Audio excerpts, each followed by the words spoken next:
Hi, Brandon. Kenneth. Today, I stole something from your son's room. I want to introduce you to it first. I want to introduce our audience to it first.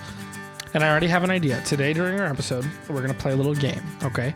Every time one of us makes a bad noise, this thing, makes little, boop, boop, boop, boop, boop, and it gets higher. And then, at the end, the loser, it makes... just the most delicate, little flowery, little sunshiny.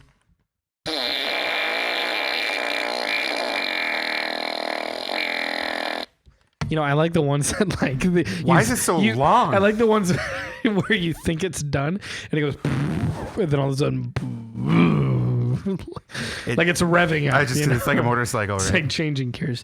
Anyways, so we're gonna play this game. So every time in this episode we hear a stupid joke, we're gonna go, and every time I have a stupid joke, it's gonna go until it gets high enough where it does it, and we don't know what it's gonna happen. Isn't that fun? What is this game, by the way? It looks like a fart, like a green fart with a face on it. Do you know what this is? I can't remember what it's called. We just threw there's playing cards and everything with it. Your wife said it comes with cards, yeah. Anyways, today we're going to be talking about streaming.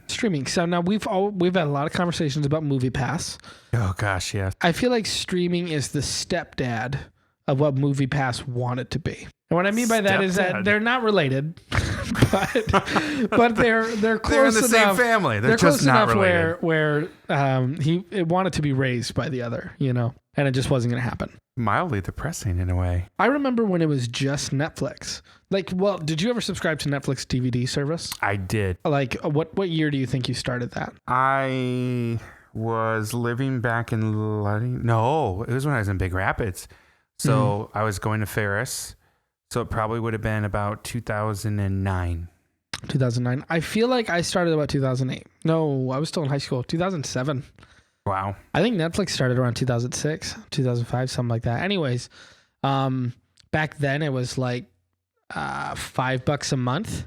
They always said the same thing, you keep the DVDs as long as you want, which I really liked, because there's some times where you get a really good movie, it just came out on DVD. I don't want to go to Family Video, right. And I don't mind waiting for it. Oh my goodness. Remember when Family Video was huge? Yes, and now they sell CBD oil, and that's it. I remember when there was a DVD section in Family Video, and it was really small. Yep, I remember that. That was weird. I still remember getting tapes, VHS tapes from Family Video. Well, tapey tapes. I said tapey tapes. That was a dumb joke. I've had my Netflix subscription all the way since DVDs, the same one. I feel like we should get a legacy discount or something like that when you have an account that's that. It'd be nice because Netflix is kind of expensive now. We'll talk about that. We'll come back around to that full circle. But I remember when the streaming service first came out, and it was very clunky, and there was barely anything on there. They didn't even have TV shows. It was just some movies, the latest. If you were to go into the classic movie section of Family Video, there's on the left-hand side when you walk in. If you were to go in there, that's basically what they had. It was the 25 cent and free rentals. And there was no new movies. Nope. I think the oldest movie was 5 years old on Netflix. That was very interesting. And it was also included with your DVD subscription. So you had the ability to do that. Right. And they basically made it almost like a YouTube platform. Not that anybody could publish it, but in just very low quality and everything. And then all of a sudden they sprang up. And that was when Hulu became a thing too. When Hulu was always available on the computer, but when they started branching out to smart TVs and to your phones, iPads, stuff like that, then all of a sudden, I remember that's when all my family and myself got rid of cable. Yep. Then I was all you really need is a Hulu and a Netflix subscription. You're good to go. Maybe an Amazon Prime Video, but that wasn't for a couple of years still, See, when I started Netflix, like I said, I was in college, so we actually had quote unquote free cable. Not free because you're paying tuition, but so we had cable in married housing. That's a $50,000 cable bill. It's a very expensive cable bill if you think about it. So we had cable then, and then we moved back to Ludington, and we did have cable through Charter, probably up until Seth was born, so it'd be about 2011-ish. And then from there, we had Netflix, we got Hulu, and we pretty much said, you know what? That plus the DVD service was good enough for us. Yeah. And we 'Cause just you get said, the you know what? DVD We don't need service. cable, and we cut the cord. So There was a good 2 years when they split the streaming service from Netflix and the DVD where I kept both. Yep. And then because they would never have new movies still. And that's when they started bringing TV shows in. I remember that was when I thought, no, I'm good. Yep. You know, and I got Hulu Plus when it was first available. I feel like, is there still a free version of Hulu? I don't know. I think you get a free trial. I don't know if there's a free version anymore because even the paid version is ad supported. You have to upgrade to not get ads. Which I pay for. I don't. Do you want to know why I pay for it? Why? Same price as Netflix. That's And Yeah. in my opinion, right now, there's just as enough stuff in both of them at the same amount. So I pay $24 a month for Netflix and Hulu without ads. Also, they keep saying like there's some TV shows that they can't not do ads for. There has to be. Yep.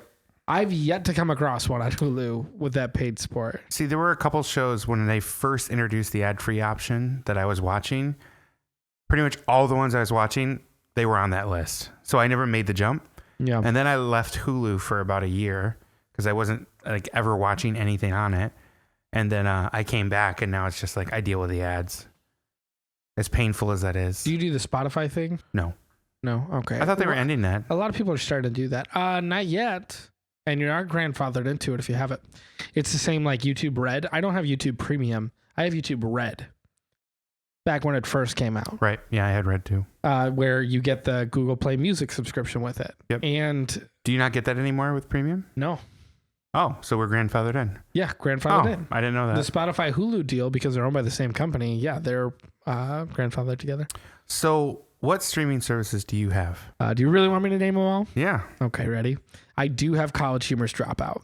You still have that? There's a couple things I really like in there. I've been getting into the Dungeons and Dragons stuff, and they're really funny because what's his name that does the CEO videos? Oh gosh, I can't remember. The redhead dude. Yes. It's not Mike. What is it? No. That's Brent. Trap. Brent. Yes. Brent. So He's funny. He actually GMs a Dungeons and Dragons crew there, but they do like modern stuff like Zombie High School. Like they do like stuff like that. Oh That's yeah, really I've funny. seen an episode of that. Yeah. Zombie High School. It's novel. They're pretty funny. I also like some of the game shows. I love Actually. That one's really fun. I also like what's it called? The producer of College Humor, the executive producer. He has a game show on there now that's called See, I haven't seen this no, one. it has to do with like the game changes every episode. Well, that's it. It's called Game Changers. Literally every episode, the premise of the game is completely different. Totally And they don't tell you anything. They literally, like the three contestants just jump right in. One episode, it was like a murder mystery, like with the cast and crew that just came out of nowhere. Another episode, literally they would just put up a word and then the contestants took them a little while, but after a while they figured out they were supposed to make a sound associated with that word. So they put the word cow up and they would go to the first. So they'd be like, your word is cow. And they'd be like, Brent, you're up first. And then he goes, grass? Like they're trying to figure out, that's it. So they're trying to figure out, like the contestants are trying to figure out how to play the game while they're playing the game. That's an interesting premise. I see the potential for that. There's some really good episodes. I could see that going into just like no movement at some point. Like if you're just Yes. totally wrong. Well, okay. So my problem is that like there's so many streaming services that are really cheap out there that add up over time. So I have Dropout. I have Verve. What's that? That one's got there's about 8 different streaming services in one for $3 a month. So you've heard of like Crunchyroll. Yeah, that's the anime or manga one or whatever, right? It'd be anime. I guess. there's more stuff than that. Like Crunchyroll. It's got some, actually Nickelodeon was in there for a little bit until Netflix stabbed them. So they're out, but they were $3 a month is all that is. There's some funny stuff in there. So those are the weird ones. Dropout, Verve. No, that's it. And then I have YouTube Red, Netflix, Hulu, Amazon Prime, and I go back and forth between HBO, but now I have Apple TV Plus and Disney Plus as well. So honestly, with all of them, everybody always says like, well, at a certain point, you know, you're going to be paying so much for streaming that you might as well like have a cable service again. And then if that's true, you could just upgrade Hulu. Well, and I say to those people, F that.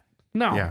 I still don't want cable. I'm not going anywhere near cable because I think with all of that, with ad-free Hulu and everything, I'm pretty sure I probably pay around $30 to $35 a month. The one benefit that streaming would have. So let's say it is the same. So a basic cable subscription is what? Somewhere between $40 and $60 a month or something like that? I wish. What is it now? That's what it used to be. It's like $80, man. And we're talking about the same amount of cable channels that there's you and I had for like when my parents paid $5 a month for back in the day. Literally $5 a month. Okay, so let's just 80. Oh my gosh. Okay, you would have to have like every streaming service to get up to $80. You had a point, and now you're like, no, it does. It's invalid now because cable's still ridiculously expensive. But just because we haven't done this in a while. Technically, that was a double tap. I know nobody said any bad jokes, but we're not really joking. Yeah. We'll get there. Yeah, so. Okay. Oh, okay. Just as little silent. So like the fart building up. So let's say that you had all those streaming services, and it was just so happened to be the same price as cable, even though it's astronomical now. I would say you still get benefits that you can't get from cable. Yeah. The on-demand, like cable has never matched that because the whole format doesn't work that way. The other benefit is that you still get, like with Hulu, you can essentially still have live TV, which is cool. So cable replacement. What was the one that had the orange and blue packages? It was like Sling. Yeah. Yeah. So I had that for a little bit. That was kind of cool. That was like basically streaming cable. I feel like that was one of the first nationwide online streaming cables. Right. Because they partnered with like Dish or DirecTV or something for a while there. No, they're completely separate now. No, but they had a package deal for a while where if you had an account, you got Sling for free for a while. I don't think you have that anymore. Well, Spectrum TV does Spectrum TV Mobile now. That's $25 a month. Yep. So now so Charter itself or I've Spectrum. looked it up, by the way. It's still not as good as Hulu TV or YouTube TV. If I were to get one, I would get Hulu. Plus, I want to point out, by the way, I pay $35 a month for all these streaming services, right? And granted, I'm getting Apple TV Plus and Disney Plus for free for a year, so I'm not counting those. But my point is that with all those services, I still have a benefit. Even if cable matched that, I still have a benefit with cable's on demand and everything. If they gave me the big shebang, I have a benefit there that I don't have with cable. That's that. I pay to get rid of every last freaking ad there is. That's true. People talk about like, hey man, you see that one commercial was going on TV? And I go, what's a commercial? I don't know what you're talking about. I legitimately have like no idea what they're talking about when they talk. I have to go to YouTube for and I have to look up like, new Chevy commercial. But by the way, I don't get an advertisement before. Which is, yeah, right. I get to look at the commercials I want to look at whenever I want. Like that's something cable will never give you. I remember it was for the Super Bowl this last year. Did we have it here? Or did I do it at my place? Here.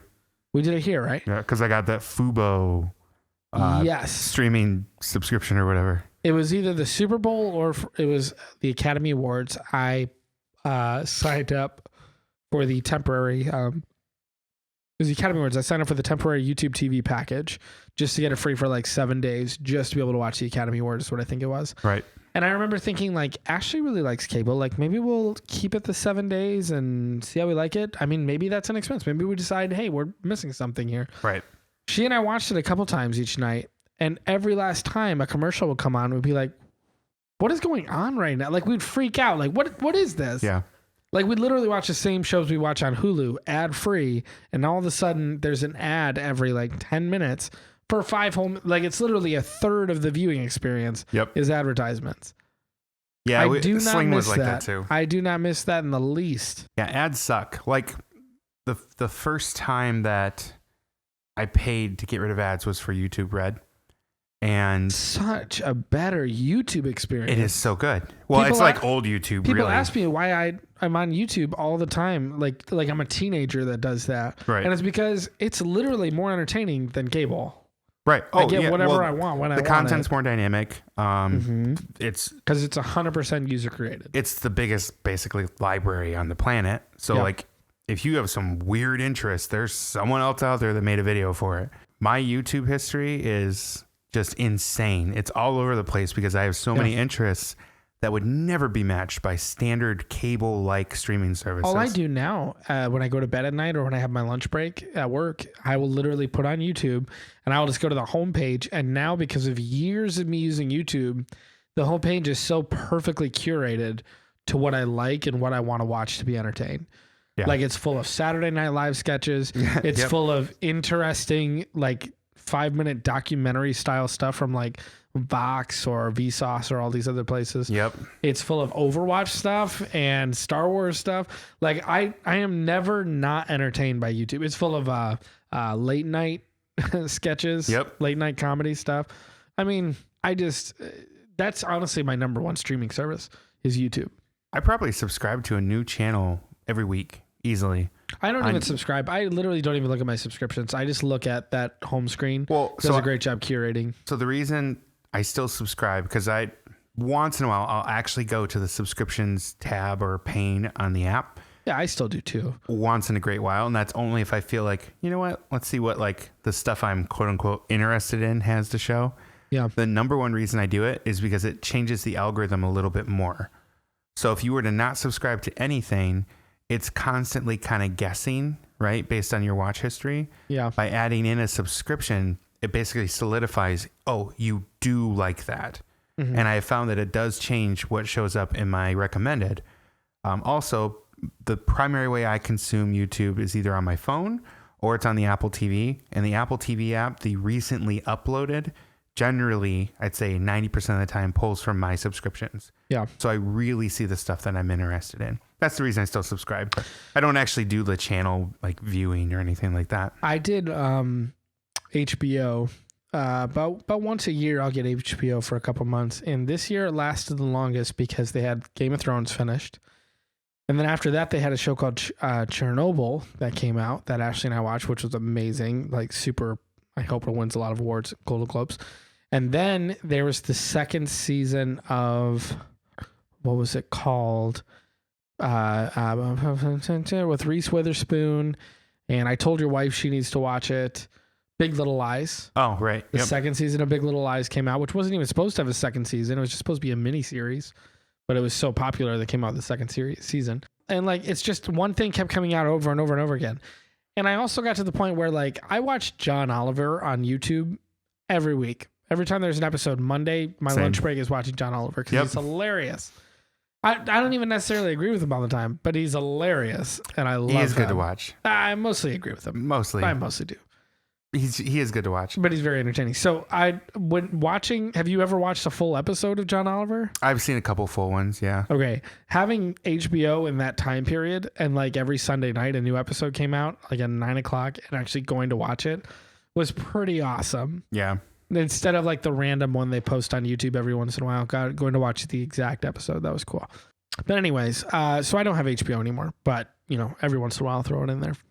Throw it in the mix. That's the most expensive one. Why? How much is HBO? $15 a month. Ooh. Just like that's how much it has always been to add it on cable. You think their streaming online service would match Netflix's price, Hulu's price, but it never has. I swear it was $9.99. Huh. Nope. $15. What if you get it as the, so HBO, Stars, and there's a couple other ones. And Showtime. That you can do as add-ons to the other streaming services. Yeah. So for example, Hulu and Prime both let you do add-ons for all of those. Is it still that much to do it as an add-on? Hulu is always, HBO is always $15 a month. Why even have it as an add-on? Just pay for that separately. Because it's the same price. No, I mean, I get it. Is it just because it gets included in the Hulu catalog? What's interesting is Apple's version of HBO is HBO Now, what you do on your Apple TV and your Apple devices. Their actual app, if you were to get an Android device or watch it on your computer or anything else, is HBO Go. Right. Why? And then they have another one too. You know who else does that? And I only know this because of my wife. Hallmark. There's two Hallmark apps. There's Hallmark. There's like, I can't remember what they're called, but they're two separate subscriptions. And one of them, they're still kind of locked in the cable model. So you have a standard like Hallmark cable-based experience that includes streaming. And then you have Hallmark streaming only. The issue is that we got it last year. We did I think they had like a 3-week free trial. Idiots, because everyone's going to do it during Christmas. Yeah. And not all the movies were on there. It was like a couple of the new ones for the year and then the old catalog. Holiday in Handcuffs, right? And your wife always wants us to watch that. I know, it's weird. I don't get it. Melissa Joan Hart, Clarissa, locking people up in her car. She explained it all. She explained most of it. Mm-hmm. And that deserved it. Yeah. Anyway, so Hallmark did the same thing, which was stupid. Like the 2 separate streaming services for the same company doesn't make any sense to me. But talking about streaming, so I don't know if I listed mine. So mine's smaller than yours. Oh, buddy. So anyway. Restart. So I have YouTube Premium, or Red. I have Netflix, which I do pay for the extra screens. So for me, it's like I do too. $13. But I share mine with my family. Basically same. Yeah. Hulu, which I've had for quite a while. Amazon. Honestly, even though Amazon is a streaming service, I never count it because it's like comes with your Prime subscription. It's a bonus, really. Yeah. And there's only a couple things I ever watch on there. Mm-hmm. Good Omens was really good, by the way. So then I have that and Apple TV Plus and then Disney Plus. I think is all I have right now. Yeah. Well, you don't get Disney Plus for free. You paid for like 3 years. I paid for the 3-year deal, which ended up being about $3 a month. Paid 3 years for that shizzy. Disney Plus and Apple TV Plus. What have you been watching on Apple TV? Anything? Apple TV, the morning show. You watched the morning show? Which Me so too. far has been really good, though I think I'm an episode behind now. I think I got caught up on Friday. Yeah, I missed this last week, so I have to catch up. I've been watching that. I haven't been hearing good things about their show C with Jason Momoa. That got really hyped by Apple. I haven't heard good. That's the one thing that's been coming out on streaming that I haven't heard good things about. So with Apple TV Plus, I haven't heard great things about it. It's okay. I feel like all the critical reviews I've read have been from critics. I feel like all the negativity is coming from the fact that it's only on Apple's platform. Like you can't get it on anything else. Yeah, you can. On what? I have it on my Roku at home. Samsung Smart TVs do it. They talked about that. Oh, no. Yep, you're right. You can't. I'm sorry. It's the web. You can't do web like stream. Chromecast. Yeah, you can't web stream, all that stuff. They're basically, I think, going to make it. How do I put this? I don't think Apple has any plans in early stages of making Apple TV Plus an actual competitor in the streaming market. I think they're going to make it an add-on to their devices. I would agree with that. Now, I would agree with that. but it's only to be able to build the platform more because Apple knows the potential of that. They also know that their actual Apple TV, like that you use on the devices, their goal is actually to make it a central hub for all of your streaming services. Right. Like I have my Hulu Plus through there. I've got Disney Plus through there now.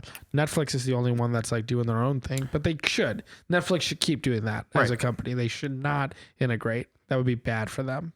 That they HBO, are like the only I did HBO now. And so like it got to the point where on my phone, I would never open up the Hulu app, the Disney Plus, or the HBO app. I would literally just open up the Apple TV app and get it all connected, you know? Yeah, that's interesting with Netflix that they don't participate in that. Actually, they do. They just don't fully participate. It's very smart that they don't. They need to keep their brands separate. Right. So they don't participate in this like putting their videos as part of the TV app, but they do, at least on the Apple TV, thankfully, let you do searching through the normal. So like if you use Siri and you say, I want to watch X show, at least it used to, the results would show up and it would take you to the Netflix app. That's kind of nice because sometimes like you want to compare where content is in the different streaming services. I haven't seen if Disney shows up there. I'll have to try that. There's some interesting thing that Netflix excludes themselves to as well. For example, I have at home, I don't have the Google Home Hub, the thing with the screen. I have JBL's version of it that actually came out before the Google Home Hub. So it's basically a JBL speaker that's plugged in, and then it's a Google Home with a Google Home display on it. Right. I can do everything on that except for Netflix. It's basically a Chromecast except for Netflix. Yeah. which is weird. None of the Google Home hubs are. Like, it's Google is very, and Netflix are almost a little polarized, it seems.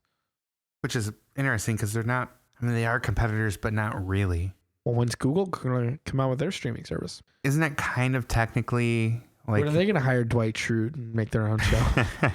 That'd be really funny. You know, I would get it, though. Because YouTube, what is it called? I get that Google TV. Well, that's basically what YouTube is, really. I mean... So, as far as streaming goes, the primary one I wanted to talk about was Disney Plus. Disney P. It's the latest. It's the greatest. I would call it the greatest. No, it's not. It's good. It's really hyped because there's a bunch of Disney crap on there, but at the same point in time, I don't see a longevity to what is in there right now. Oh, I do. I see longevity. I'm not getting rid of it. I still do not watch it as much as I do Netflix and Hulu. Because I feel like they need to get other content in there. They need to move Fox stuff in there. Now that they own Fox, they got to put... they got Simpsons. They got to put New Girl in there. They got to put... what's another Fox show I like? There aren't a lot of Fox shows I like. So the hard part about that is when TV shows are made, and I learned this a couple of years ago and I didn't realize it. So a lot of times what will happen is you'll see a TV show on a competing network that was made by a competitor. So for example, like NBC would make a show, but it would run on Fox. Fox would make a show and it would run on NBC. What's weird too is that they would swap for some reason. The Disney purchase did not include all Fox. No, it was only a portion. Technically, Fox TV. It didn't include Fox the news channel. Is still the Fox channel. Right. Is still owned by what's his name? Time Warner. No, it's the Fox News channel. The Murdoch. You're talking about the owner? Actual owner. No, his name is Anyway, I don't remember his name. It did not include the Fox News channel. It included like the Fox like media assets, like the movies, studios, etc. You know what's interesting? What? Kevin Feige of Marvel had stated in an interview that Disney tried to exclude Fox News as far from them as they could. What's his actual? Really? I mean, that makes kind of sense. Yeah. If Disney bought it, I could see them just shutting Fox News down. Well, I can't see it doesn't even have to do with the Republican side of it. It has to do with like, I can't see Disney pushing towards either party in any sort of way. Polarizing politics. No, they wouldn't do that. No, Disney would never brand themselves like that. Like, you know why? Because they want everybody's money. Like if Disney owned Fox News, well, it would change probably. Oh yeah, totally. But I don't know. Something about Mickey Mouse controlling the media. Did you see recently in the news about the Marvel Studio thing? So Marvel TV was a separate branch of Marvel. They dissolved it. It's now all under Marvel Studios. I don't know what Marvel TV is. They were the ones that were like coordinating all the Daredevil and all the like TV show. Well, I'm assuming they were done. Yeah. But they still had ongoing TV stuff. Like, well, yeah, I knew that, but they're also still canon. Everything that was in so there. it doesn't change that. It's just changing that it's no longer like this separate but still connected entity. Now it's all that's gone. Well, it's all wrapped under Marvel Studios. It should have been that from the beginning. Yeah. It's weird they broke that off separately. I mean, the Marvel Cinematic Universe has already made Disney. I read about it. I think it's like $34 billion. For like $34 billion of revenue for Disney alone is due to owning the Marvel franchise. I don't doubt that. That makes sense. So what's interesting about that is that like, why wouldn't they expand on that and take that entire studio and make their own TV shows out of that? I'm excited about Falcon and Winter Soldier. That's going to be good. I'm more curious than anything about WandaVision. A lot of people are. Have you seen some stuff with that? Yeah. How it's basically going to be sitcom-esque. Mm-hmm. Also, the series What If, that basically takes place in the Marvel Cinematic Universe, but it says like, what if, what if Banner and Tony Stark were one person and it was Iron Hulk? Oh, see, I haven't seen anything about What If yet. That? No. I saw the WandaVision stuff and then the Black Widow trailer. Apparently, a lot of the cast is actually excited to be a part of that. Robert Downey Jr. talked about how he's planning on being in a couple episodes. He asked to be. He literally hung up the Iron Man mantle, but he said it would be interesting to do some different alternate universe stuff. So Disney Plus with Marvel, Star Wars, Pixar, National Geographic. You laughed, but I like that stuff. It's just, I remember when that was first announced, like, I was reading the list. I'm like, cool, awesome. What? The Planet Earth series is like one of my favorite. No, it is cool. It's just, it threw me off. Like, they own it. I didn't know they owned it. So that was the big National thing. Geographic had their own streaming service too. That was $5 a month. And I didn't know that either. Yeah. So, that makes more I don't sense remember what now. it's called. I just remember, like, as a launching, like, platform, I guess, or sub-platform, whatever you want to call it. It's called the ground floor. Yeah. A sub-platform. Yeah, that was. You mean the floor? Yeah. That was a good joke. I'm not No, doing it that to wasn't. myself. Do it. That was a good joke. I know. Anyway, that was the oddball to me in the list. It was fine. I had no issue with it or anything. It was surprising to me. Mandalorian is really good. Not to keep going, but it's really good. But I've made a decision. It is meant for Star Wars fans. And I know that seems like an obvious statement, but hold on. Put it this way. Stranger Things is meant to bring in a lot of different types of people to watch it. Game of Thrones did not just bring in fantasy fans. It brought drama fans in, all this stuff. What's another popular? Breaking Bad. All the meth fans. Crime drama. It brought in a ton of other people. The Mandalorian, I cannot picture Ashley ever watching it. Can you ever picture Joy watching it? No. I think she would be confused by it. I think she would be like, think some of it's maybe a little quote unquote childish at times. I feel like that's the way they would see it. I think they'd think it's interesting, but they wouldn't be super into it. Yeah, I feel like it is specifically catered directly to Star Wars fans. And I want to point something out. It's nice to have that. It is. Rather than all the other Star Wars Disney's ever done since they've owned it, which is to cater to like billions of people. This feels like it was built for me. Yeah. Like the fan. The one that's like, I'm actually going to be the one that's going to look up like Mandalorian lore and Mandalore and but I'm the one that's actually going to like do that stuff because that's interesting. Or Baby Yoda. I'm the one that's going to have a discussion about like, technically he's not a Baby Yoda. He is a different, he's a Yoda species. He's a baby Yoda species. He's a baby's version of Yoda's species. Right. Whatever and it's even called. then, he's not a baby. He's 50 years old. I guarantee he's in a whole other category as far as they're concerned with their race. But like, I want to have these interesting conversations from it. Ashley looks at it and goes, oh, it's cute, but whatever. And then she walks away. Yeah, I mean, I get that. I agree with you. I like it. I think it's very catered because honestly, like I think one of the reasons the show is so good beyond the production and the overall script and all that stuff, like that's solid. I think the reason that it is so good is because we're kind of sitting here in anticipation.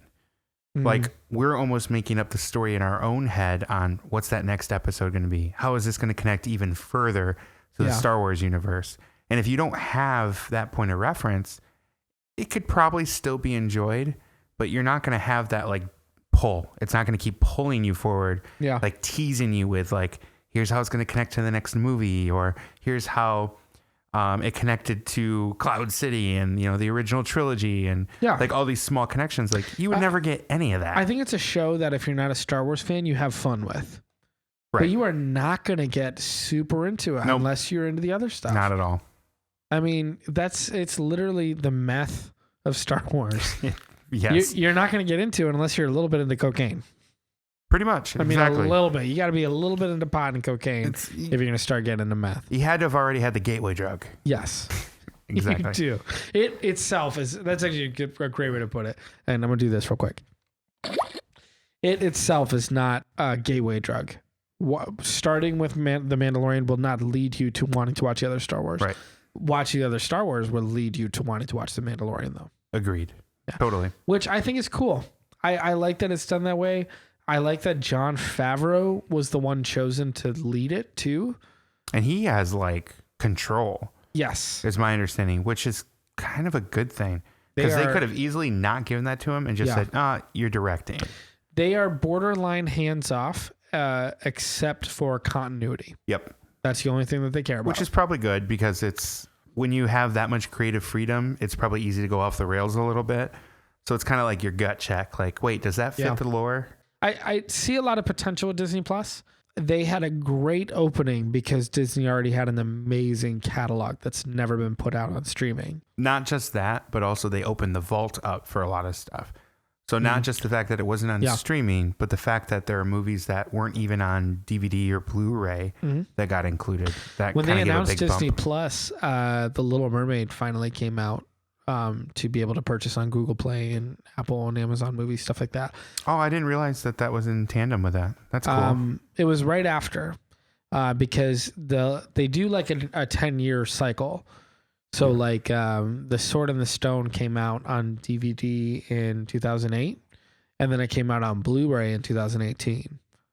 Yeah. The vault is definitely open in like a 10-year cycle. Before that, they came out with a re-release on VHS in 1998.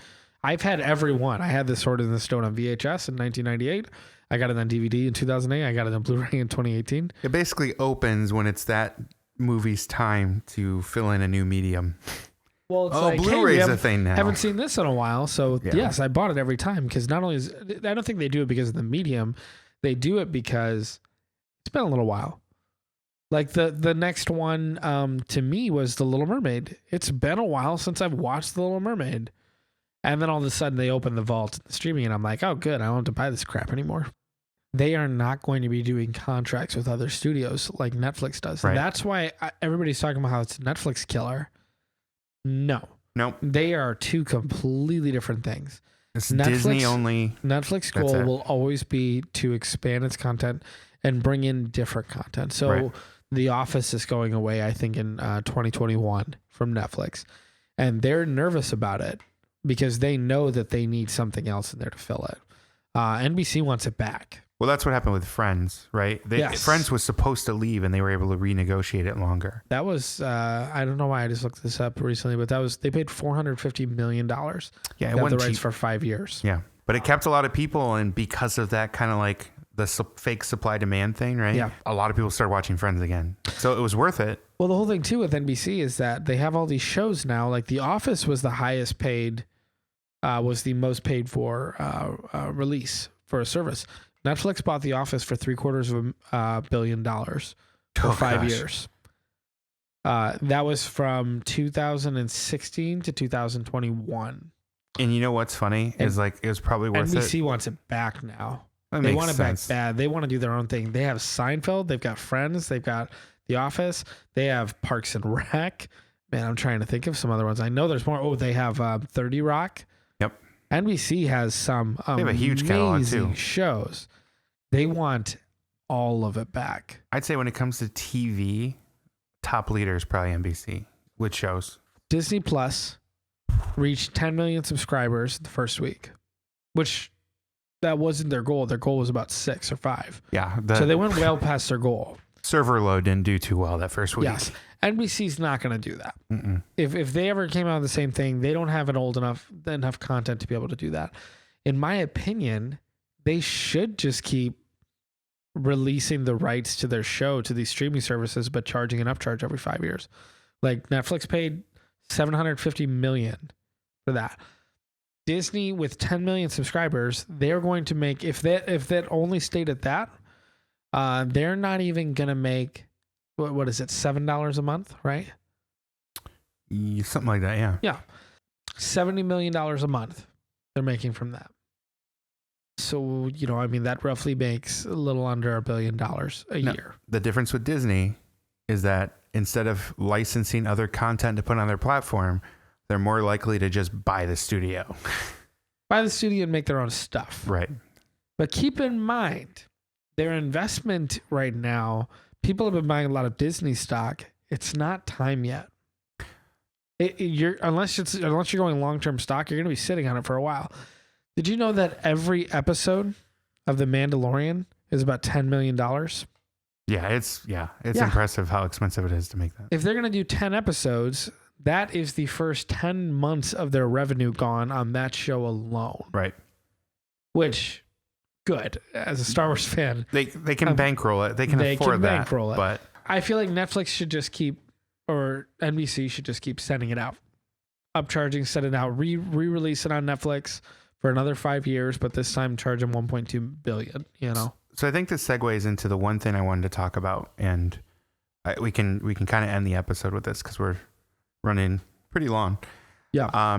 I saw this theory that I had briefly described to you, but I'll reiterate it again because I think it is just genius. I don't know if they're really going to do this or not. Someone else came up with this, so I'm not going to take the credit for it, but I think it is just an incredible theory. And the theory is that Disney Plus right now is really nostalgia, right? It's catching the people that want to see the stuff that was in the vault or those Disney classics. They do have a few things from some of the studios they've purchased. Yeah. Obviously Marvel and all that stuff, Pixar, that stuff's there. But their roadmap that they've released so far and talked about starts to allude to the idea that Disney is actually not looking at other streaming services as its main competitor. It's actually looking at movie theaters as its main competitor. And what it's doing is like this year, 2019, if you think of almost every blockbuster, Disney owned that blockbuster. Yeah. Right now, movie theaters and everyone in that distribution chain takes a pretty big chunk out of every one of those ticket sales. Mm-hmm. So Disney's only getting maybe 40%, like if they're lucky. Yeah. With Disney Plus, they're getting Disney in homes, and you don't need a movie theater anymore. Mm-hmm.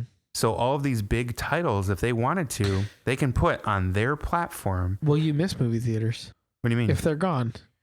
If that's how movies came out, would you miss them? Probably not.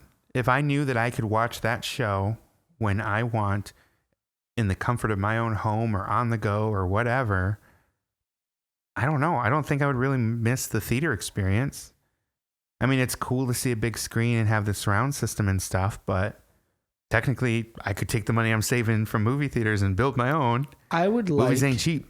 I would like movie theaters to be the exact same as, how do I put it? I would like them to be the exact same as live theaters. Special showings at special times. Like it's an event. Like, yeah. You know what? Netflix is going to release, or Disney's going to release the next Marvel movie. I don't want it to be like, here's what movie theater is this. I want it to be like, I get my friends together. You have to get your tickets. Like everything's right there. You could just do it at home, or you can like make it an event where everybody gets together like that.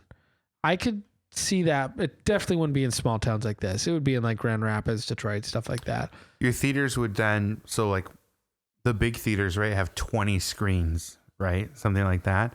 If you went with that model, you would probably only have 2 or 3 screen theaters then, because those events would happen in short spans. Yeah. Right. So let's Endgame. And they'd probably all do it together. Right. So if you look at Endgame, right, one of the biggest blockbusters of all time. You could watch it at home. You can watch it at home. Or you and your friends could get together to one of those scheduled events where the 3 screens are showing that movie at these designated slots, and that's it. I've always wanted to do the Star Wars events that they do. Like every time a new Star Wars movie has come out from the last 2, they always played all of the Star Wars movies leading up to it. And obviously I wouldn't watch them all. I would dip in and out, but it's basically they give you a little bracelet and you can just walk freely in and out of the theater whenever you want.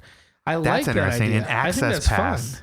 Having an access pass. That's a pretty novel idea there. No, we're not doing any more Movie Pass podcasts. So anyway, just kind of food for thought and thinking of the future on like, because Disney really isn't competing against the other streaming services. They are tasty thoughts. They're taking their content off of the others. Good for you. They're taking the content off of other streaming services. Yeah. They're bringing it back home. And then what are they going to do? Because they get stuff out of the streaming platform they would never get from movie theaters, like personalization data. Like they can figure out not just ticket sales, but what type of people are buying these things. Yeah. Right? Because they could do an upcharge for viewing it through their service too when it comes out.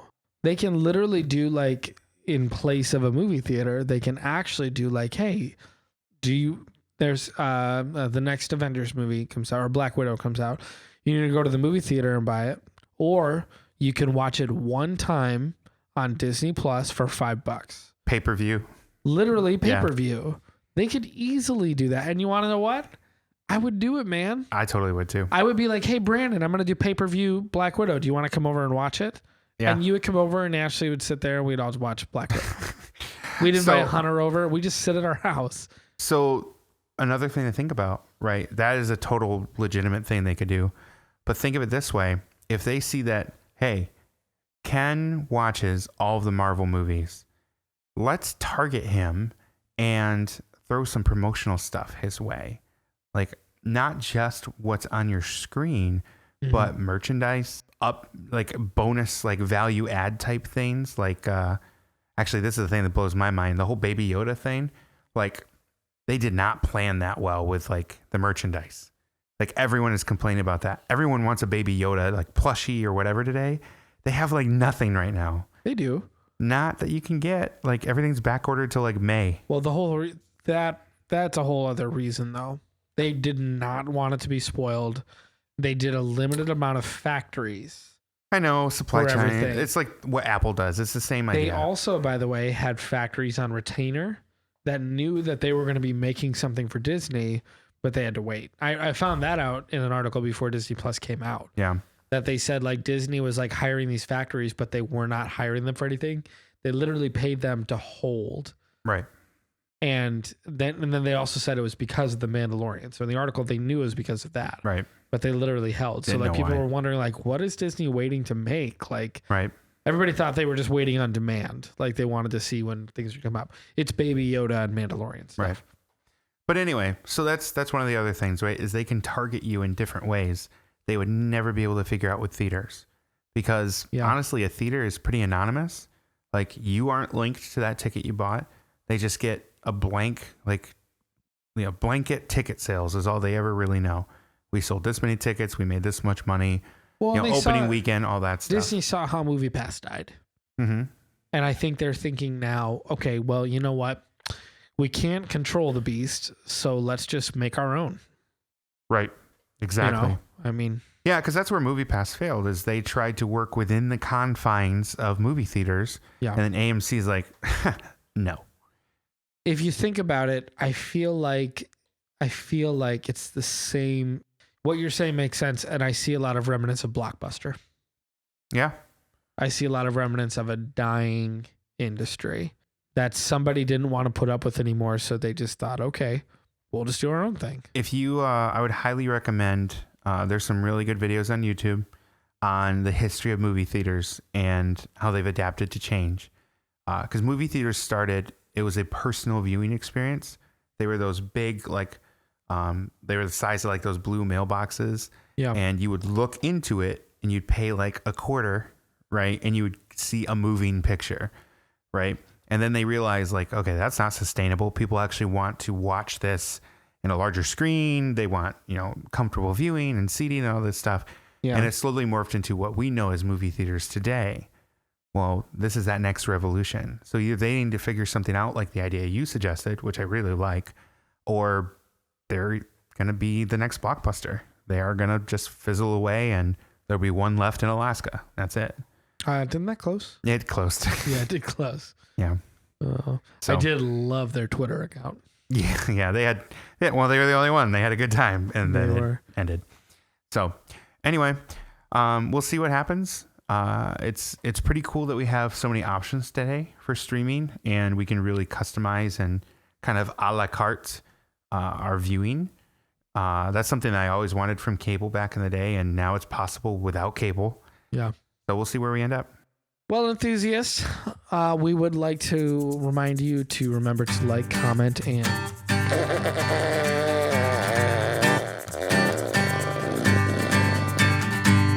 That was a podcast you chose to listen to. Do you think you make good choices? Whether you do, you heard Brandon and Candy talk about things that are cool. We feel enthusiastic that you can be average too. Sorry, some of these.